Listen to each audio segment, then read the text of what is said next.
আসসালামু আলাইকুম, HSC 25 batch. এখন আমরা আলোচনা করব ইতিহাস দ্বিতীয় পত্রের 4র্থ অধ্যায়, যেখানে বলশেভিক বিপ্লব। এটা নিয়ে আমাদের এই অধ্যায়ে যত এমসিকিউ তোমার বিগত বছরে এসেছে ম্যাক্সিমাম টাইমসে এন্ড এই বছর যেগুলো আসতে পারে সেগুলো নিয়ে, ঠিক আছে? So দেখো, এই যে আমাদের বলশেভিক বিপ্লবটা একটু প্রাইমারি আলোচনা যদি করি, এটা হয়েছিল কবে? 1917 সালে, ঠিক আছে? এন্ড এই বিপ্লবের যে একদম প্রধান যে মেইন লিডার ছিল তার নাম কি? লেনিন, ঠিক আছে? আর একটা যে থিওরি, যার থিওরি অনুযায়ী এই বিপ্লবটা হয়েছিল তার নাম কি? কার্ল মার্কস, ঠিক আছে? Karl Marx. এবং কার্ল মার্কস হচ্ছে তোমার সমাজতন্ত্র, ঠিক আছে? সমাজতন্ত্রের একটা সায়েন্টিফিক থিওরি দিয়েছিল, ঠিক আছে? কিসের ভিত্তিতে? সমাজতন্ত্র, ঠিক আছে? আর কোন জিনিসটাকে তারা ই করেছিল? সেখানে তোমার জারতন্ত্র ছিল। জার্মানিতে তখন, সরি, রাশিয়াতে তখন জারতন্ত্র ছিল। যার মানে কি? তোমাদের সম্রাট, তাকে যার বলা হতো। যারদেরকে উৎখাত করে এই বলশেভিক বিপ্লবটা হয়েছিল। এন্ড এটা হয়েছিল তোমার 1917 সালে, সেটাও বললাম। এই বিপ্লবকে আরো কয়েকটা নামে ডাকা হয়, যেমন ধরো অক্টোবর বিপ্লব, অক্টোবর বিপ্লব বলো, তারপর হচ্ছে বলশেভিক বিপ্লব বলা হয়, ঠিক আছে? তারপরে রুশ রেভলিউশনও বলা হয়। ওকে, তারপর দেখো আমরা একটু সামনে যাই, এখন প্রশ্নগুলো দেখি, একটু আলোচনা করি। দেখো, যে প্রথম প্রশ্নটা এখানে আছে যে বলশেভিক বিপ্লব কত সালে হয়? এটা হয়েছিল 1917 সালে, একটু আগে আমরা বলে আসলাম। এন্ড আমরা দেখে এসেছি বিগত ক্লাসে যে ফ্রেঞ্চ রেভলিউশন কবে হয়েছিল, সেটা কি? 1789 সালে, ঠিক আছে? তারপর দেখো পরবর্তী প্রশ্নে যদি আমরা যাই একটু, এখানে বলশেভিক বিপ্লবের উদ্দেশ্য কি? এখানে বলশেভিক বিপ্লবের উদ্দেশ্য কি ছিল? সমাজতন্ত্রকে কায়েম করা, ঠিক আছে? সমাজতন্ত্রকে কায়েম করা ছিল কি মেইন উদ্দেশ্যটা। তারপর দেখো, কৃষকদের দুঃখ দুর্দশা ক্রমাগত বৃদ্ধি পেয়েছিল কেন? ওই টাইমে যে জাররা ছিল, হ্যাঁ, রাশিয়ার যারা ছিল, মানে তোমার সম্রাটরা ছিল, তারা কিন্তু প্রচুর অত্যাচার করতো। হ্যাঁ, তারা কিন্তু তাদের যে রাইটটা, যে অ্যাকচুয়াল রাইটটা দেওয়ার কথা ছিল, বা মোনার্কি যে অ্যাকচুয়াল যে কাজগুলো করতো, তারা কিন্তু সেগুলো করতো না। সেই জারদের অত্যাচারে কিন্তু কৃষকরা খুবই একদম দুর্দশাগ্রস্ত হয়ে গিয়েছিল। তারপর দেখো, এখানে রুশ বিপ্লবের পথ সুগম হয়েছিল কিভাবে? ঠিক আছে, রুশ বিপ্লবের পথ সুগম হয়েছিল কিভাবে? দেখো, শ্রমিকদের দুরবস্থার ফলে হয়, উচ্চবিত্তদের কোনো আসলে দুরবস্থা ছিল না, আর কৃষকদের দুরবস্থার ফলে, এই দুইটা শ্রেণীর দুরবস্থার ফলেই কিন্তু তোমার এখানে বোধটা সুগম হয়েছিল। সো আমাদের অ্যান্সারটা হবে 1 আর 3। ওকে, তারপর দেখো এখানে যে প্রথম বিশ্বযুদ্ধে ক দেশটি একেবারেই অর্থনৈতিকভাবে ভেঙে পড়ে, মানুষ নানারূপ শোষণের শিকার হলে মিস্টার এক্স একে বিপ্লবে ডাক দেন। পুঁজিবাদের অবসান ঘটিয়ে পরবর্তীতে শোষণহীন সমাজ গঠনের অঙ্গীকার নিয়ে এই বিপ্লব অগ্রসর হয়। তাহলে দেখো যে ক দেশটির অন্তরালে কোন দেশটা হবে? এখানে দেখো, ক দেশটির অন্তরালে তো অবশ্যই রাশিয়া হবে, তাই না? এখানে কি শোষণ করতেছিল? ওকে, আর যদি বলে যে এখানে একটা লিডারের নাম, তাহলে কি হবে? লেনিন হবে। তারপর যদি বলে যে একজনের তোমার থিওরি থেকে এসেছে, তারা খুব অনুপ্রাণিত হয়েছে, তাহলে কি হবে? কার্ল মার্কস, ঠিক আছে? এইভাবে আমাদের একটু বুঝে বুঝে অ্যান্সার করতে হবে যে কি কি আসতে পারে, আগে বুঝে যেতে হবে।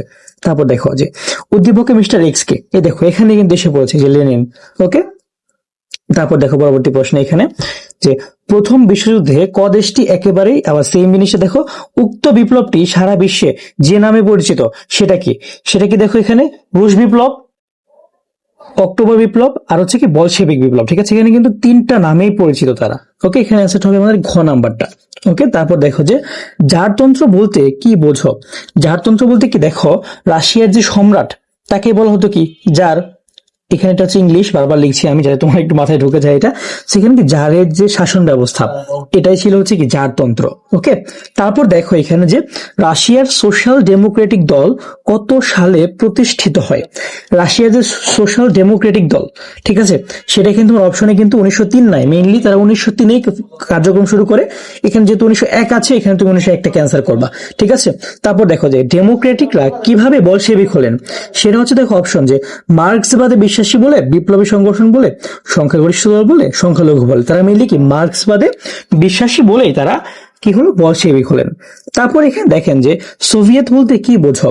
সোভিয়েত বলতে কি? দেখো, একটি রাজনৈতিক সংগঠন না, কোন দেশের নাম না। এখানে কিন্তু টোটাল 15 কান্ট্রিজ ছিল, 15টা দেশ ছিল। কোন প্রশাসনিক ইউনিট না, স্বশাসিত পরিষদ। হ্যাঁ, তারা কি একটা স্বশাসিত পরিষদ ছিল, 15টা দেশকে নিয়ে গঠিত। লেনিনের আন্দোলন সমাজতান্ত্রিক বিপ্লবের ড্রেস রিহার্সেল হিসেবে আখ্যায়িত হয় কত সালে?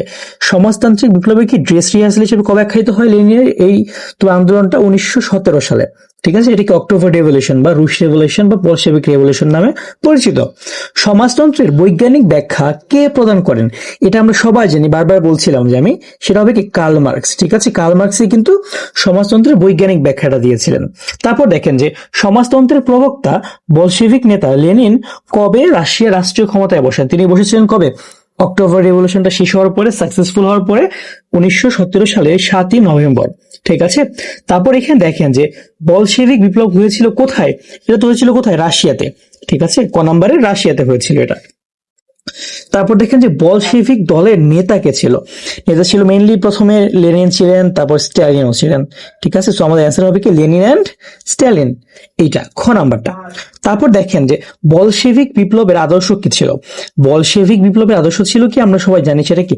সমাজতন্ত্র হবে এন্ড সাম্যতন্ত্র হবে। গণতন্ত্র নিয়ে তারা কাজ করেনি। সো আমাদের অ্যান্সার কি হবে? সমাজতন্ত্র এন্ড সাম্যতন্ত্র। ওকে, এরপর দেখি আমরা যে রাশিয়াতে ভূমি দাসত্ব প্রথা উচ্ছেদ হয় কখন? রাশিয়াতে এই যে তোমার বলশেভিক আন্দোলনটা বা হচ্ছে তোমার রাশিয়ান যে রেভলিউশনটা বা যে তোমার হচ্ছে যে অক্টোবর রেভলিউশনটা, এইটার পরে কিন্তু মেইনলি তোমার রাশিয়াতে যে ভূমি দাসত্ব প্রথাটা সেটা কি উচ্ছেদ হয়েছে। তারপর দেখো যে বলশেভিক বিপ্লবের পরে বিশ্বে জনপ্রিয় হয় কোনটা? বলশেভিক বিপ্লবের পর জনপ্রিয় হয়েছিল কোনটা? সেটা হচ্ছে কি তোমার এই যে তোমার সমাজতন্ত্রটা এন্ড সাম্যতন্ত্র, এই জিনিসটা। রাজতন্ত্র কিন্তু না, রাজতন্ত্র জিনিসটা কি তোমার এই বিপ্লবের ফলে কি উচ্ছেদ হয়ে গেল। তারপর দেখেন যে বলশেভিক বিপ্লবের মূল নায়ক কে ছিলেন? বারবার বলে আসছি সেটাকে লেনিন। লেনিন ছিলেন কি মূল নায়ক। তারপর দেখো এখানে সমাজতন্ত্রের ইউরোপীয় অধ্যায়ের পরিসমাপ্তি ঘটে কত সালে? সমাজতন্ত্রের ইউরোপীয় যে অধ্যায়টা তার পরিসমাপ্তি ঘটে হচ্ছে তোমার এখানে 1848 সাল, যে একটা এইখানে একটা অ্যান্সার দেওয়া আছে বা এখানে তোমার ধরো যে ওইভাবে তোমার মানে অ্যাকচুয়াল কোনো আমি অ্যান্সার পাচ্ছি না। সমাজতন্ত্রের ইউরোপীয় অধ্যায়, এটা অ্যান্সারটা হবে মেইনলি তোমার 1991 সালে। কিভাবে? After the cold war. ঠিক আছে, আফটার দ্য কোল্ড ওয়ার বা স্নায়ুযুদ্ধ, স্নায়ুযুদ্ধের পরে তোমার মেইনলি সমাজতন্ত্রের যে ইউরোপীয় অধ্যায়টা তার পরিসমাপ্তি ঘটে। ঠিক আছে, তারপর আসেন আমরা একটু সামনে মুভ করি। শিল্পায়নের ফলে সমাজে কোন সমস্যা সৃষ্টি হয়? শিল্পায়নের ফলে তোমার বই একটা লাইন আছে ডিরেক্ট যে নানামুখী সমস্যা। ঠিক আছে, এখানে শুধু শ্রমিক স্বল্পতা এমন না, শ্রমিক শোষণ এমন না, শ্রমিক অসন্তোষ এমন না, মেইনলি কি নানামুখী একটা সমস্যা তৈরি হয়। তারপর দেখো এখানে যে বুকাননকে কত সালে রাশিয়ার কারাগারে প্রেরণ করা হয়? বুকানন ছিল মেইনলি একজন রাইটার, রাশিয়ান রাইটার। সে হচ্ছে তোমার যখন জারতন্ত্রের বিরুদ্ধে যখন লিখেছিল তখন তাকে কি কারাগারে প্রেরণ করা হয়েছিল। সো বুকাননকে পাঠানো হয় কবে? সেটা হচ্ছে 1850 সালে। তারপর এখানে দেখো যে মার্কস এবং এঙ্গেলসের বৈজ্ঞানিক সমাজতান্ত্রিক ভাবধারার প্রথম দীর্ঘমেয়াদী প্রয়োগ ঘটে কোথায়? সেটা হচ্ছে রাশিয়াতে। ঠিক আছে, সেটা কোথায়? সেটা হচ্ছে রাশিয়াতে। ওকে, তারপর দেখো এখানে যে এপ্রিল থিসিসের মাধ্যমে রুশ বিপ্লবের দিক নির্দেশনা কে দেয়? সেটা হচ্ছে লেনিন। লেনিন তোমার হচ্ছে মেইনলি যে তোমার যেভাবে যে সিস্টেমে দিয়েছে সেটা কি সেটা কি এপ্রিল থিসিস নামে পরিচিত। তার যে গাইডলাইন যেগুলো ছিল। তো সিটি অফ সান খুবই ফেমাস একটা বুক, সেটা লিখেছে কি টমাজ্জো ক্যাম্পানেল্লা। ঠিক আছে, টমাজ্জো ক্যাম্পানেল্লা এই বইটা লিখেছেন, খুবই ফেমাস, তোমরা হচ্ছে পড়ে নিতে পারো। তারপর দেখো যে লেনিন কত সালে জন্মগ্রহণ করেন? লেনিন হচ্ছে মেইনলি তোমার 1870 সালে জন্মগ্রহণ করেছিলেন। এটা একটু মুখস্থ আইটেম, একটু দেখে নিবা। রাশিয়াতে ভূমিদাস প্রথা রহিত হয় কবে? ভূমিদাস প্রথা রহিত হয়েছিল কবে? 1861 সালে। ঠিক আছে, তারপর দেখো এখানে তোমার হচ্ছে রাশিয়ার কত সালে বিপ্লবী সমাজতন্ত্রী দল গঠিত হয়? সেটা হচ্ছে 1903 সালে। ওকে, মেইনলি তোমার এই যে ডেমোক্রেটিক সমাজতন্ত্রী দল হয়েছিল কবে? 1901 সালে। তারপর বিপ্লবী সমাজতন্ত্রী দল সেটা হয়েছিল কবে? 1903 সালে। তারপর দেখো এখানে যে রাশিয়ার শিল্প বিপ্লবের ফলে ভূমিহীন শ্রেণী কোন শ্রেণীতে পরিণত হয়? তারা হচ্ছে শিল্প শ্রমিক। তারা কি মানে শিল্পের যে একটা শ্রমিক, মানে শিল্পী নিয়ে তাদেরকে কি কাজ দেওয়া হয়েছিল। আচ্ছা, আমাদের এই চ্যাপ্টারটাও শেষ। সো আমি একটু ফার্স্টে শেষ করছি কারণ তোমাদের পরীক্ষায় খুব বেশি টাইম নাই, বুঝিয়ে আসলে বলার মতো বা কনটেক্সট বলার মতো খুব বেশি টাইম নেই আমাদের। সো আমাদের ক্লাসগুলো যদি তোমাদের পছন্দ হয় তোমরা অবশ্যই আমাদের এই যে যারা ঢাকা ভার্সিটির বি ইউনিটে, ঠিক আছে, যেটা কি ডিইউ বি ইউনিটে ভর্তি পরীক্ষা দিবে, আমাদের এই যে একটা প্রাইভেট প্রোগ্রাম আছে সেখানে ভর্তি হতে পারো। ঠিক আছে, আমাদের প্রাইভেট প্রোগ্রামটা এখানে সব ডিটেলস দেওয়া আছে। আমরা কিছু লাইভ ক্লাস নিব, অনেক এক্সামস নিব, আমাদের যে রিটেন কোর্সটা সেটা ফ্রি দিব। তো তুমি মোটামুটি ধরো যে এই যে কোর্স ফি আমরা রেখেছি 8,000 টাকা। সো এখানে দেখো যে তুমি সবসময় কিন্তু চাবা যে একটা ঢাবিয়ান ভাইয়া বা যারা হচ্ছে আসলে এক্সপিরিয়েন্সড, আমরা বিগত 2 বছরে প্রায় 1,000 প্লাস স্টুডেন্টকে কি ঢাবিয়ান বানিয়েছি। সো আমাদের যে এক্সপিরিয়েন্স আসলে এই সেক্টরে তুমি খুবই কম পাবা। সো তুমি এখানে যদি একটা ঢাবিয়ান ভাইয়ার একদম সান্নিধ্যে তোমার প্রস্তুতিটা নিতে চাও, তুমি অবশ্যই আমাদের এই কোর্সটাতে এনরোল করতে পারো। এটা কিন্তু আসলে কোনো কোর্স নয় ভাবে, এটা কিন্তু একটা প্রাইভেট প্রোগ্রাম। তোমাকে বুঝিয়ে বলি, দেখো তুমি যখন একটা কোর্সে ভর্তি হবা যেখানে 1,000-2,000 স্টুডেন্ট, তুমি পার্সোনাল কেয়ারটা পাবা না, কিন্তু এখানে কিন্তু তোমাকে আমরা পার্সোনাল কেয়ারটা দিচ্ছি ইনশাল্লাহ। ঠিক আছে, তুমি যে কোনো টাইমে আমাকে কল করতে পারবা, যে কোনো টাইমে একটা জিনিস হেল্প নিতে পারবা অবশ্যই। ওকে, সো এটাই তোমাদের জন্য আমার গাইডলাইন থাকবে। তোমরা চাইলে ঠিক আছে, ভর্তি হয়ে যেতে পারো 4-5 মাসের জন্য। আসলে 8,000 টাকা খুব বেশি না। ওকে, সো তুমি চাইলে এখানে ভর্তি হতে পারো। তুমি ভর্তি হলে আমাদেরকে জানিও, আমাদের পেজে নক দিতে পারো, আমাদের অন্বেষণের যে নাম্বারটা আছে সেখানেও কল করতে পারো। ঠিক আছে, তাহলে ভালো থাকো সবাই, আল্লাহ হাফেজ, আসসালামু আলাইকুম।